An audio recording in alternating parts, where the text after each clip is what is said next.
Assalamualaikum warahmatullahi wabarakatuh. Jadi di sini kami kelompok 3 akan mempresentasikan hasil dari diskusi kami, yaitu analisa penerapan tugas ADM dan COBIT 4.1 dalam tata kelola teknologi informasi untuk perancangan aplikasi di rumah saja.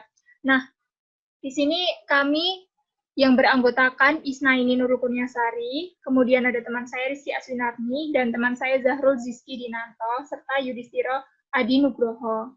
Langsung saja yang pertama, abstrak. Nah, dewasa ini wabah corona atau disebut dengan COVID-19 sangat mengkhawatirkan seluruh lapisan masyarakat di seluruh dunia. Nah, virus ini adalah virus yang menyerang sistem pernafasan, di mana dapat menyebabkan gangguan ringan pada sistem pernafasan, kemudian ada infeksi paru-paru yang berat, hingga dapat mengakibatkan kematian. Nah, untuk mengurangi wabah corona atau COVID-19, pemerintah mengeluarkan kebijakan social distancing. Nah, social distancing itu apa? Jadi, kayak tindakan pembatasan untuk mengendalikan infeksi non-farmasi atau mengurangi penyebaran suatu penyakit menular. Nah, untuk mempermudah pemerintah dalam mendukung adanya kebijakan tersebut, maka diperlukan suatu aplikasi pendataan mengenai jumlah kasus COVID-19. Nah, di sini kami berinisiatif untuk membuat aplikasi di rumah saja. Nah, di sini itu adalah suatu aplikasi pendataan dari pemerintah untuk memantau kesehatan masyarakat perantauan yang berstatus ODP dan PDP. Nah, jadi itu akan memantau ketika mereka menjalani karantina di rumah. Aplikasi di rumah aja ini juga menyediakan fitur pendataan identitas diri masyarakat, serta pendataan riwayat perjalanan masyarakat. Kemudian tersedia juga platform keluhan kesehatan masyarakat. Fitur untuk melihat daftar rumah sakit rujukan yang terdaftar, serta ada fitur untuk melihat jumlah kasus positif. Ada juga fitur khusus jemput saya, yaitu nanti fitur yang akan dilakukan oleh tim medis. Nah, untuk memudahkan dalam perancangan aplikasi di rumah aja, maka diperlukan tata kelola terhadap penggunaan teknologi informasi dengan menggunakan framework. Nah, penelitian ini menggunakan framework TOGAF ADM dan COBIT 4.1 dalam mengatur tata kelola teknologi informasi aplikasi di rumah aja. Cakupannya meliputi arsitektur data, arsitektur aplikasi, arsitektur teknologi, arsitektur bisnis. Sedangkan untuk COBIT sendiri memiliki domain utama, yaitu perencanaan dan organisasi, akuisisi dan implementasi, serta dukungan dan layanan IT dan kontrol. Pendahuluannya sendiri kayak meliputi definisi dari wabah corona itu sendiri yang sangat mengkhawatirkan yang telah saya jelaskan sebelumnya tadi.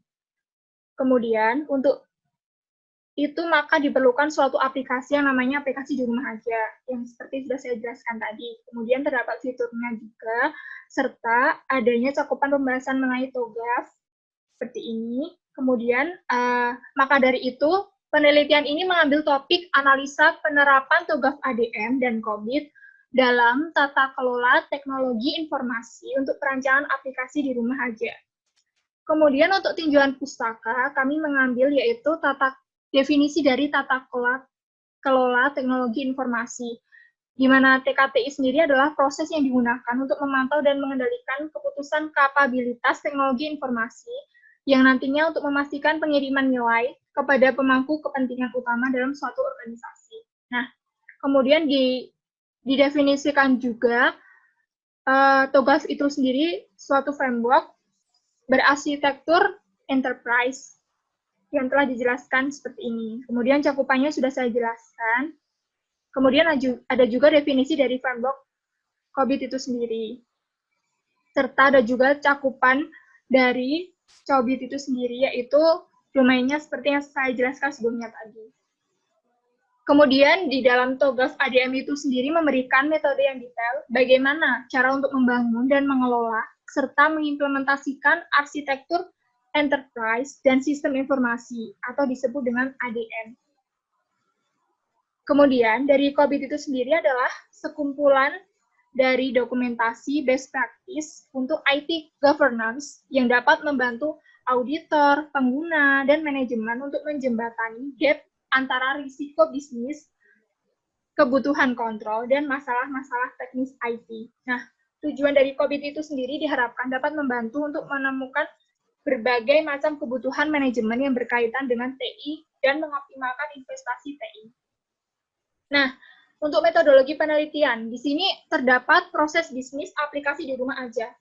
Seperti ini, yaitu flowchart aplikasi di rumah aja. Jadi, itu nanti tuh untuk pembuatan akun di rumah aja itu nanti akan dilakukan oleh petugas terkait. Nah, di mana petugas terkait itu sendiri dapat meliputi seperti petugas stasiun, petugas bandara, yaitu meliputi petugas transportasi umum. Jadi, ketika masyarakat perantauan naik transportasi umum, maka akan didaftarkan akunnya melalui petugas terkait. Jadi, yang bisa mengakses itu hanya petugas terkait.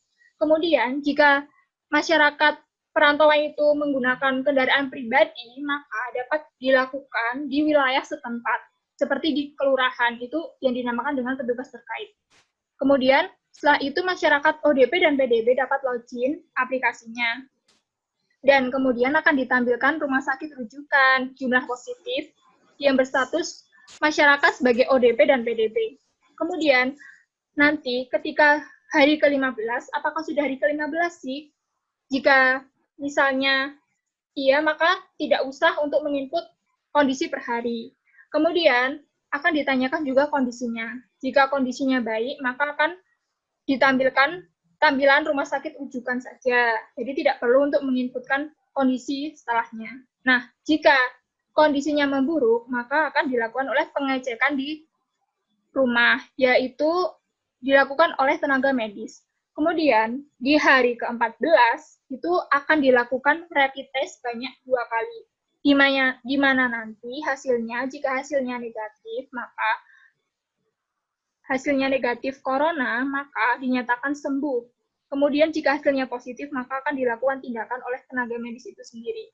Nah, pada aplikasi ini masyarakat juga bisa mengakses, akan tetapi hak masyarakat itu hanya untuk melihat tampilan rumah sakit rujukan, jumlah positif, masyarakat yang berstatus ODP dan PDP. Kemudian, tenaga medis juga dapat melakukan mengakses fitur berupa tampilan rumah sakit rujukan, jumlah positif, serta bisa untuk menggunakan fitur jemput saya, seperti itu. Kemudian di sini ada tahapan TOGAF ADM, yaitu preliminary fase, di mana yang pertama A itu ada architecture vision, yang mana fase A itu mencakup pendefinisian ruang lingkup, identifikasi stakeholder, penyusunan visi arsitektur, dan pengajuan persetujuan. Kemudian di fase B, yaitu bisnis arsitektur. Fase ini mencakup pengembangan arsitektur bisnis untuk mendukung visi arsitektur yang telah disepakati. Di dalamnya itu terdapat IDEF dan UML yang bisa untuk membangun model yang diperlukan. Kemudian fase ketiga, yaitu fase C, Information System Arsitektur. Di dalam tahapan ini, lebih menekankan pada aktivitas bagaimana sih caranya arsitektur S ini dikembangkan. Kemudian teknik yang bisa digunakan yaitu IR diagram, class diagram, dan objek diagram. Kemudian fase D, yaitu teknologi arsitektur, di mana di dalamnya akan membangun arsitektur teknologi yang diinginkan, dimulai dari penentuan jenis kandidat, serta bagaimana sih teknologi portofolio katalog itu dijalankan. Kemudian fase E, yaitu opportunities dan solutions. Tahap ini akan dievaluasi model yang telah dibangun untuk arsitektur saat ini, serta ada identifikasi tujuan dan proyek utama. Kemudian ada fase F, yaitu migration and planning. Di dalam fase ini tujuannya untuk memilih proyek implementasi yang bervariasi, yang menjadi urutan dari prioritas itu sendiri. Kemudian selanjutnya ada fase G, yaitu implementation governance. Di dalamnya mencakup pengawasan terhadap implementasi arsitektur. Kemudian ada fase H, yaitu arsitektur change management. Di dalam fase ini mencakup penyusunan prosedur-prosedur untuk mengelola perubahan ke arsitektur yang baru. Nah, tujuan dari fase ini untuk menentukan atau menetapkan proses manajemen perubahan arsitektur dari yang dicapai dari kelengkapan dari fase G. Dan fase H sendiri juga menyediakan perubahan kepada framework dan pendirian disiplin pada fase preliminary. Kemudian penjelasan selanjutnya akan dijelaskan oleh teman saya, yaitu Rizky Asinarni. Kepada Rizky Asinarni, silahkan untuk menjelaskan. Selanjutnya adalah COVID.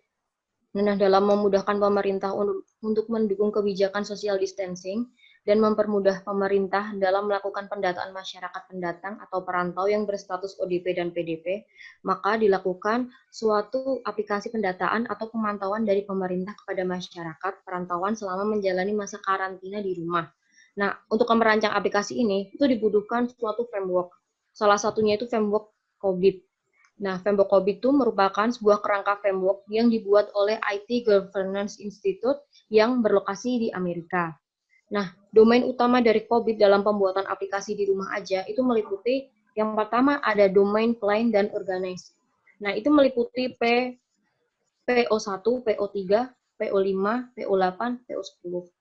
Nah, untuk domain accurate implement itu ada AI1, AI2, AI4, dan AI6. Domain delivered and support ada DS2, DS3, DS4, DS8, DS9, dan DS10. Untuk domain manage and evaluate itu ada ME1, ME2, ME4.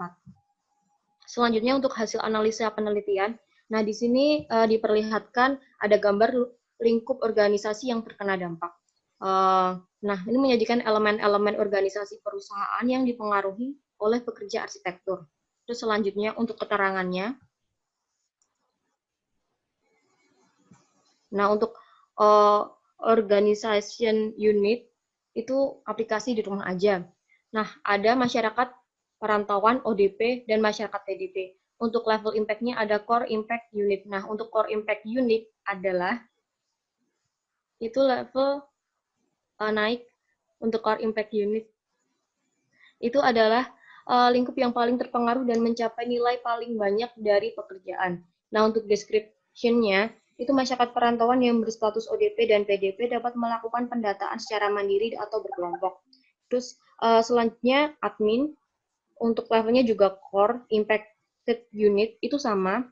Terus description-nya, admin mengelola database pendataan COVID-19. Selanjutnya petugas terkait, itu level impact-nya soft impacted unit. Untuk soft impacted unit adalah perubahan yang dapat mempengaruhi kemampuannya dan bekerja dengan unit inti, tetapi sebaiknya tidak terpengaruh secara langsung. Nah, untuk deskripsinya, petugas terkait mengkoordinir pendaftaran di transportasi umum atau di kantor kelurahan wilayah setempat. Selanjutnya, organization unit-nya, petugas medis untuk level of impact-nya itu sama, soft impacted unit, deskripsinya mengontrol masyarakat selama karantina jika terjadi keluhan kesehatan, serta menjemput masyarakat yang terkena positif COVID-19. Selanjutnya, organization unit-nya masyarakat umum, level of impacted-nya impacted communities. Nah, untuk communities itu artinya lingkup yang akan terpengaruh dan berada dalam kelompok-kelompok komunitas. Deskripsinya, masyarakat umum mendapatkan tambahan informasi dan pengetahuan. Dengan adanya platform ini, masyarakat bisa melihat perkembangan jumlah kasus COVID-19 serta daftar rumah sakit rujukan COVID-19 di seluruh Indonesia. Selanjutnya, pemerintah itu extend impacted unit.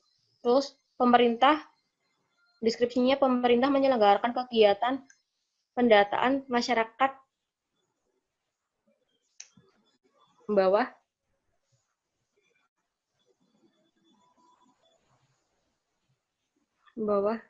kegiatan pendataan terhadap masyarakat perantauan yang berstatus ODP maupun PDP memantau melalui aplikasi. Terus artinya extend itu atas extend itu artinya lingkup di luar perusahaan yang dicakup dan akan terpengaruhi dalam arsitektur perusahaan mereka sendiri. Terus selanjutnya bawah. Jadi saya lupa menyebutkan masyarakat umum ya, atau sudah? Oh sudah. Terus selanjutnya penilaian kematangan arsitektur. Nah, bagian itu menyediakan hasil penilaian maturity arsitektur Penilaian menentukan tingkat kematangan arsitektur di mana organisasi saat ini berdiri. Ini menunjukkan kemampuan organisasi untuk mengeksekusi di bidang yang bersangkutan dan praktik-praktik yang menjadi fokus organisasi untuk melihat peningkatan terbesar dan pengembalian investasi tertinggi. Nah, selanjutnya di bawah ini tuh menyajikan kemampuan arsitekturnya yang bersangkutan. Tingkat kematangan di mana organisasinya. Terus di bawah. Nah, di sini tuh memperlihatkan gambar penilaian kematangan dari arsitektur. Terus selanjutnya saya akan membaca keterangannya. Nah, capability-nya itu ada strategic planning. Current maturity level-nya itu 63. Jadi maturity level saat ini itu 63 dan target maturity level-nya itu 85. Jadi adanya gap itu selisihnya itu 22. Lalu resolusi approach-nya itu menyusun strategi untuk menghadapi situasi dan kondisi yang akan terjadi untuk aplikasi di rumah aja. Selanjutnya ada arsitektur planning. Untuk current-nya, maturity-nya itu 49, targetnya 76, dan gap-nya 27. Nah, resolusinya, approach-nya itu menetapkan rencana awal untuk pembentukan aplikasi di rumah aja. Selanjutnya, fund and resource itu current-nya 17, dan target maturity-nya itu 92. Untuk gap-nya 75. Resolusinya mencari sumber dana dan SDM untuk mengontrol pengeluaran yang digunakan untuk setiap kebutuhan. Selanjutnya ada arsitektur proses method. Nah, untuk current levelnya 32 dan untuk targetnya 70, jadi gapnya itu 38. Menentukan metode ini, metode interaksi untuk framework yang digunakan. EA governance untuk current-nya 47 dan untuk targetnya 92, jadi gap-nya 45. Untuk resolusinya framework tata kelola dokumentasi dengan detail. Selanjutnya organization, structure and skill. Nah, untuk current-nya 59, terus untuk target levelnya ada 83 dan untuk gap-nya 24. Untuk resolusinya penentuan struktur organisasi yang jelas dan pengadaan pelatihan terhadap setiap stakeholder yang terlibat sesuai peran masing-masing. Selanjutnya, stakeholder management. Nah, untuk current levelnya 42, target levelnya 83, dan untuk gap-nya 41. Untuk resolusinya, melakukan penetapan rencana komunikasi dan pantauan stakeholder yang telah teridentifikasi sebelumnya. Selanjutnya, nah, untuk peran dan tanggung jawab sendiri, ini untuk admin tuh responsibility-nya mengelola pendataan setiap akun, masyarakat perantauan, ODP, dan masyarakat PDP itu dapat login, melihat informasi, menginputkan keluhan yang dialami, menginputkan riwayat perjalanan selama 1 bulan terakhir, dan menginputkan hasil rapid test dan swab test. Selanjutnya untuk petugas terkait itu melakukan pendataan kepada masyarakat perantauan untuk membuat akun. Selanjutnya masyarakat ini hanya untuk melihat informasi perkembangan jumlah COVID-19 saja. Selanjutnya untuk pemerintah, pemerintah menyelenggarakan kegiatan pendataan terhadap masyarakat perantauan yang berstatus ODP maupun PDP dan memantau melalui aplikasi. Selanjutnya untuk petugas medis itu memantau perkembangan keluhan masyarakat dan menjemput pasien yang positif corona melalui fitur jemput saja ataupun saat dia kondisinya kurang baik. Selanjutnya, RACI, Roles and Responsibilities. Nah, ini merupakan grafik dari RACI. Nah, untuk admin sendiri, jadi ini karena keterlibatan dalam peran proyek ada dibagi-bagi dari Enterprise Architecture Development, Arsitektur, Roadmap Development, Impact Assessment, Capability Assessment, Arsitektur Assessment, Design Assurance, Arsitektur Compliance, Performance Review. Nah, untuk role-nya ada admin, masyarakat perantauan, petugas terkait, masyarakat umum, pemerintah, dan petugas. Nah, ini telah dipetakan sesuai dengan RACI. Terus selanjutnya untuk keterangan dari kode-kode tersendiri itu, nah untuk R atau responsible adalah orang yang akan menyelesaikan tugas, juga bertanggung jawab atas tindakan implementasi. Selanjutnya untuk A, accountable, yang adalah memiliki kekuatan untuk mengesahkan tindakan atau implementasi. Jelas bertanggung jawab untuk menyelesaikan tugas yang dapat disampaikan yang benar dan terperinci. Selanjutnya konsultan C adalah saran dan pendapat dapat diperoleh dari grup ini, biasanya para ahli materi pelajaran. Selanjutnya I adalah informasi yang akan diperbarui terutama setelah menyelesaikan tugas atau yang disampaikan. Nah, untuk selanjutnya akan dijelaskan oleh teman saya yaitu Zahrul Rizky Dinanto. Silahkan. Ya, untuk selanjutnya akan saya lanjutkan. Yang pertama yaitu batasan. Nah, bagian ini menjelaskan batasan pada setiap pekerjaan arsitektur yang harus diambil. Yang untuk pertama ada ID untuk SK1. Untuk konstrennya memanfaatkan aplikasi penyedia jasa teleconference untuk melakukan rapat secara daring. Untuk severity-nya Mazar dan likelihood-nya Almasertens. Mitigasinya melakukan rapat secara daring online dan owner atau miliknya adalah pemerintah atau dalam kurung aplikasi di rumah saja. Nah, untuk yang selanjutnya, untuk SK2, konstrennya memiliki budget 50 juta, severity-nya mayor, likelihood-nya likely, mitigasinya melakukan revisi kebijakan anggaran pengeluaran pendataan pada aplikasi. Untuk owner-nya pemerintah. Lanjut ke SK2, yaitu konstrennya peralatan menunjang perjalanan, severity-nya mayor, likelihood-nya likely, dan mitigasinya penjemputan pasien COVID-19 dan pemantauan terhadap keluhan masyarakat ODP dan BDP jika diperlukan ketika menjalani masa karantina di rumah. Untuk owner-nya sendiri yaitu pemerintah atau dan aplikasi yang mempunyai aplikasi di rumah aja. Nah, untuk yang selanjutnya yaitu batasan eksternal dan bisnis. Untuk ID hanya yang pertama ada SK4. Untuk konstrennya yaitu pendataan secara berskala untuk pendataan masyarakat perantauan, severity-nya mayor, likelihood-nya likely. Untuk mitigasinya pendataan dilakukan secara berkala oleh petugas terkait di transportasi umum atau di wilayah yang setempat. Untuk owner-nya pemerintah. Nah, untuk batasan-batasan lainnya, scroll. Untuk batasan yang lainnya itu tidak ada. Untuk yang selanjutnya itu persyaratan anggaran. Nah, ini memberikan rencana anggaran mencerminkan persyaratan anggaran untuk kegiatan arsitektur perusahaan. Untuk yang pertama ada preliminary phase untuk estimasi waktunya 10 hari, untuk resource-nya ada 3, untuk cost-nya 5 juta.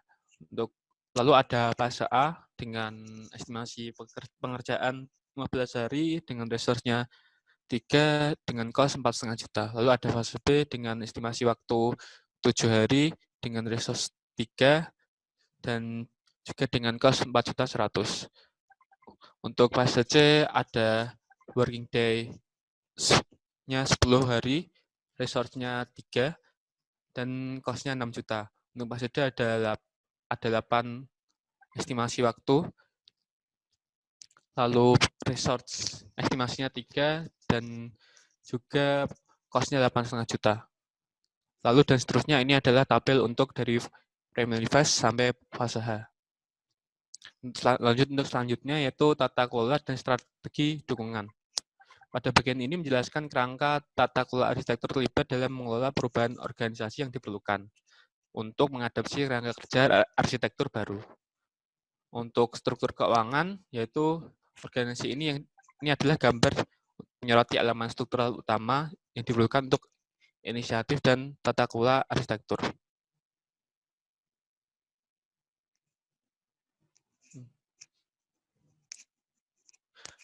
Lanjut, dan berikutnya kita beralih ke Copit, yaitu Domain and Planning Organis. Untuk yang kode pertama ada PO1, dengan nama domain menetapkan rencana strategis. Untuk aktivitasnya yaitu dapat memonitor proses perencanaan strategis TI, mempertimbangkan jangka pendek dan jangka panjang, dan mengalir ke dalam tim. Lalu ada proses didefinisikan dengan baik. Untuk teknisnya yaitu dengan membuat keputusan berdasarkan informasi terupdate dan mengukur efektivitasnya, lalu melakukan pembaruan yang dilakukan sesuai kebutuhan, dan juga menentukan penentuan penggunaan sumber daya internal dan eksternal. Setelah itu ada PO3, dengan nama domain menentukan arah teknologi. Untuk aktivitasnya yaitu anggota staf TI memiliki keahlian dan keterampilan dalam pengembangan infrastruktur teknologi dan memiliki tugas dan tanggung jawab untuk mengembangkan dan penelitian pemeliharaan. Untuk teknisnya yaitu melakukan pelatihan dan sosialisasi, lalu melakukan bagian role sesuai keahlian, dan juga melakukan pengajian ulang sebelum menerapkan perubahan sistem pada aplikasi.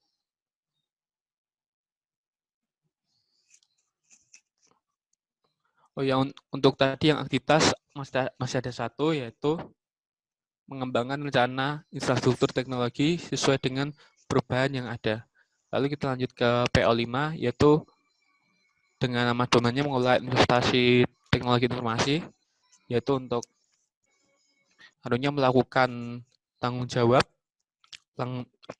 untuk investasi proyek, lalu mengidentifikasi dan setiap anggaran, lalu untuk teknisnya, bendahara proyek bertanggung jawab atas pelaksanaan setiap penganggaran investasi proyek, lalu bendahara menganalisis biaya formal yang dilakukan, meliputi biaya langsung dan tidak langsung.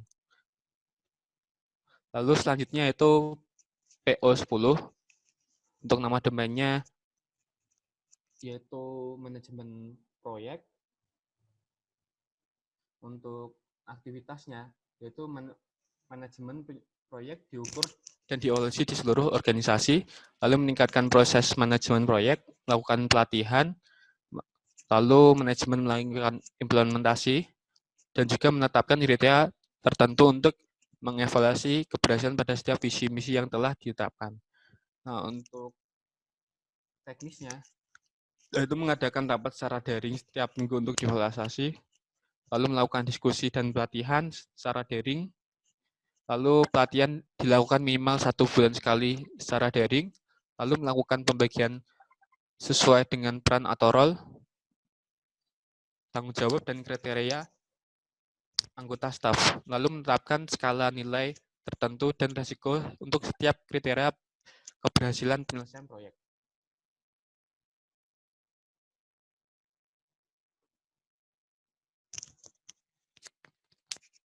Nah, selanjutnya yaitu untuk poin selanjutnya yaitu domain acquire and implement, yaitu pertama ada A1 dengan nama domain identifikasi solusi otomatis. Aktivitasnya yaitu terdapat dokumentasi pada proyek pembuatan aplikasi di rumah saja yang berkualitas baik, lalu mempertimbangkan kembali manajemen biaya, lalu metodologi dalam pembuatan aplikasi sudah jelas. Untuk teknisnya yaitu dokumentasi merupakan logbook, user manual, dan SQL sesuai dengan tahapan format yang sesuai. Lalu untuk yang kedua, mengestimasi biaya yang dikeluarkan sesuai dengan anggaran yang telah tersedia. Lalu yang ketiga, membuat user manual untuk memudahkan penggunaan dalam penggunaan aplikasi. Selanjutnya yaitu AI2, yaitu dengan nama domain memperoleh dan memelihara perangkat lunak aplikasi. Lalu untuk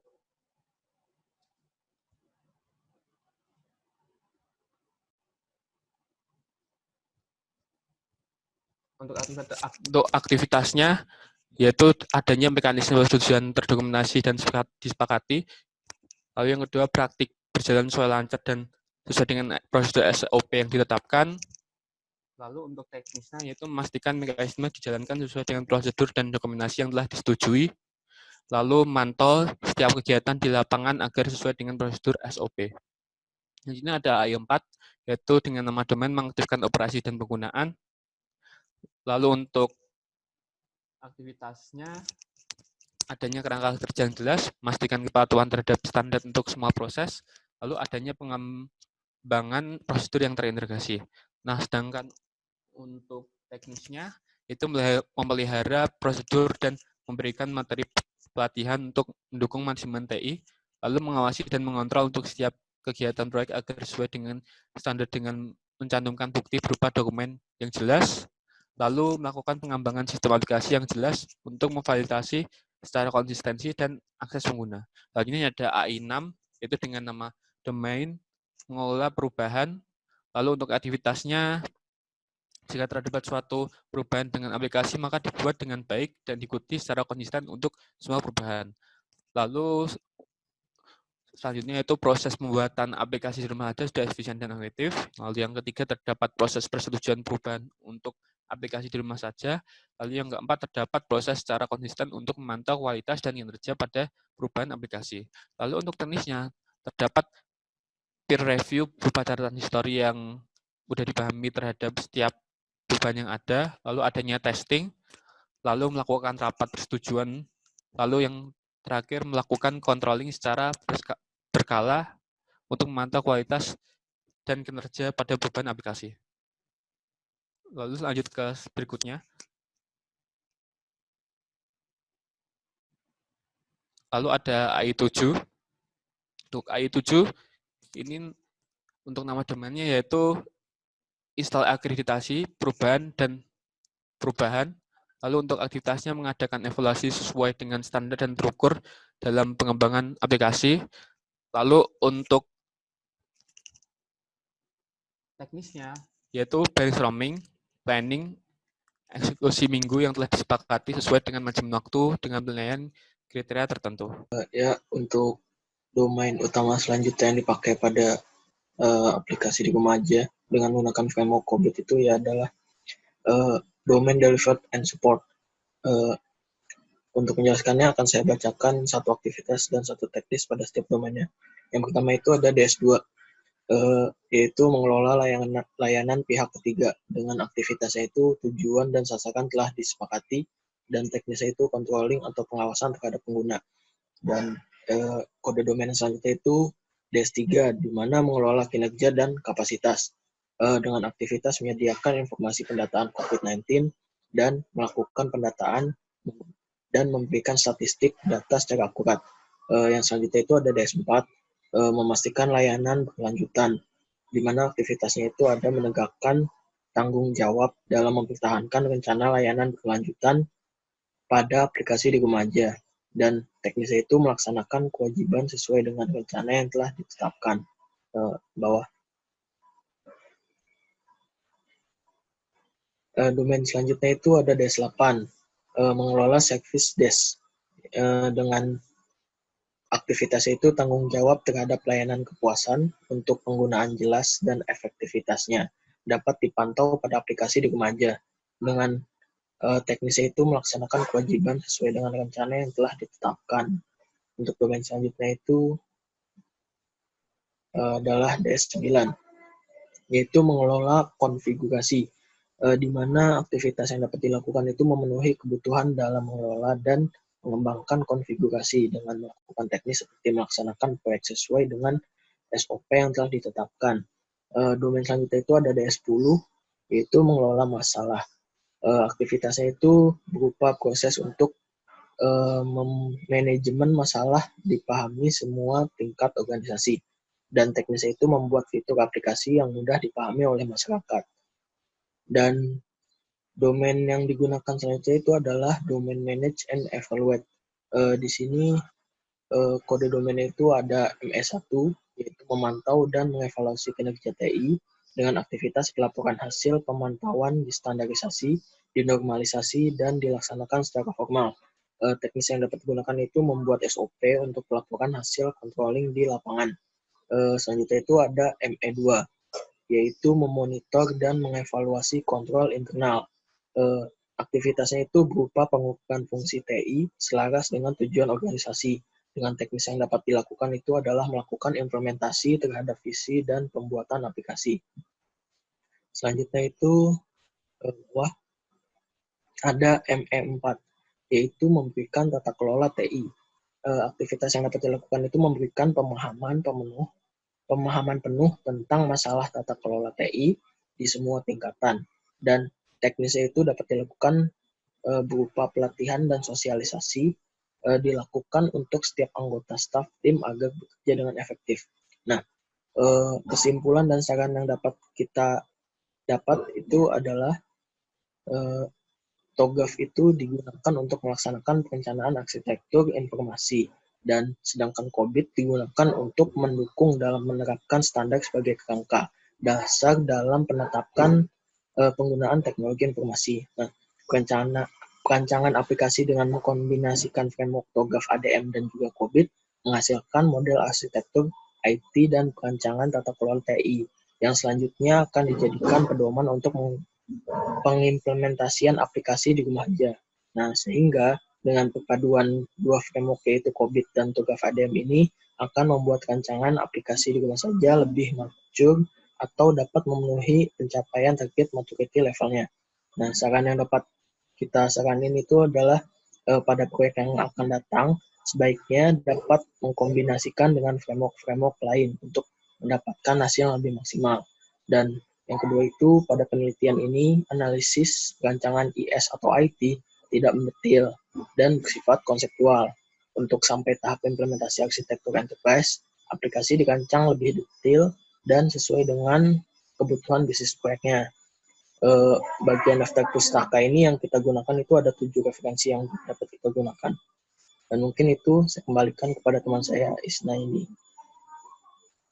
Baik, itu tadi presentasi dari kami, kelompok 3, mengenai penggunaan penerapan dari framework COBIT 4.1 dan TOGAF ADM dalam tata kelola teknologi informasi untuk perancangan aplikasi di rumah aja.